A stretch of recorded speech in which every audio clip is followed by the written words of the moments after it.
Hi. This video is on section P.5, the last video on factoring.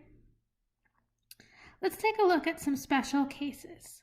The first one, factoring the difference of two squares. That is, a squared minus b squared is going to be equal to a plus b times a minus b. Let's do an example. Let's factor x squared minus 4. That is going to factor to what times what is x squared, so that's x and x, and what times what is 4, that's 2 and 2, and since there's no middle terms, that means one has to be positive and one has to be negative. Doesn't matter which one I make positive and which one I make negative.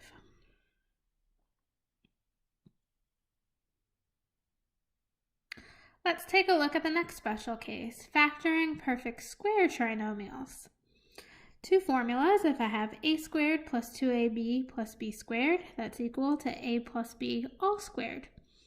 And a squared minus 2ab plus b squared is equal to a minus b all squared.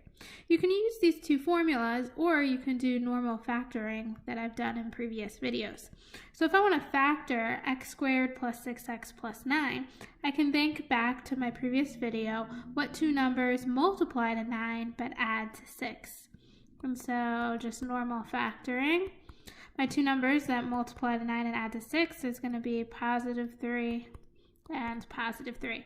Now those two guys are the same, which is equivalent to saying that is x plus 3 all squared. So instead of using the formula, I just did normal factoring and did a rewrite of x plus 3 all squared.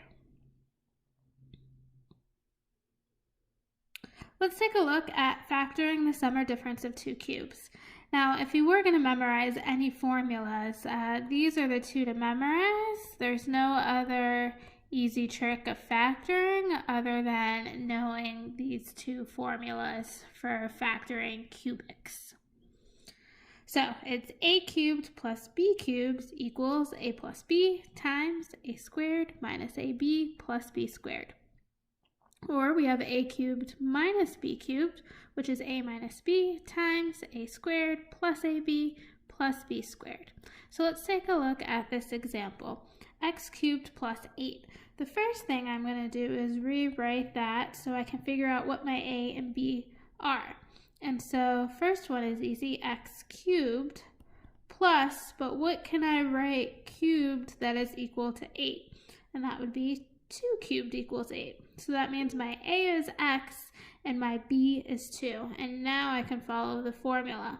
This one was the plus sign, so it's the first formula. I got x plus 2.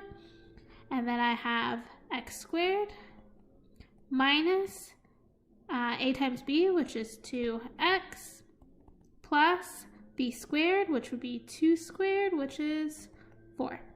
And this is my factored answer. X plus 2 times x squared minus 2x plus 4. The last factoring type problem I want to talk about for the chapter is factoring with fractional or negative exponents. Let's take a look with an example.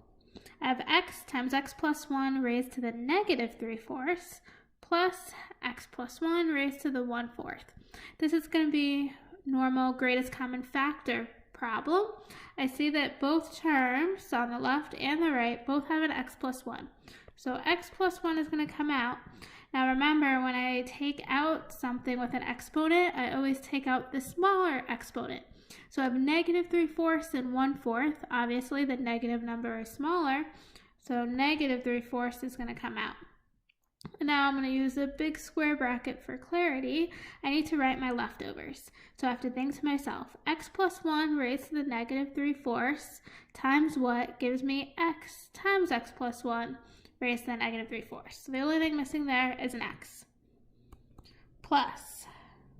Alright, and now I have to think to myself, x plus 1 to the negative 3/4 times what gives me x plus 1 to the positive 1/4.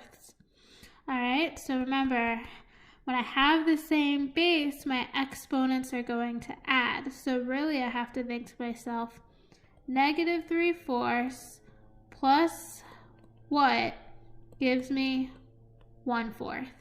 And that would be positive 1. So exponent 1 there.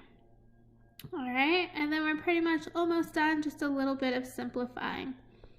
X plus 1 to the negative 3/4 on the outside. This is x plus, since this is just an exponent 1, I don't need to write all those parentheses, so this is just x plus 1. And now I have like terms on the inside, that's x plus 1 to the negative 3/4 times 2x plus 1. And almost done. Technically, one more thing I could do. We don't like leaving a negative exponent in my answer. So one more time, I can rewrite this as 2x plus 1 all over. Remember, if it's a negative exponent, it goes to the other side of a fraction to become positive.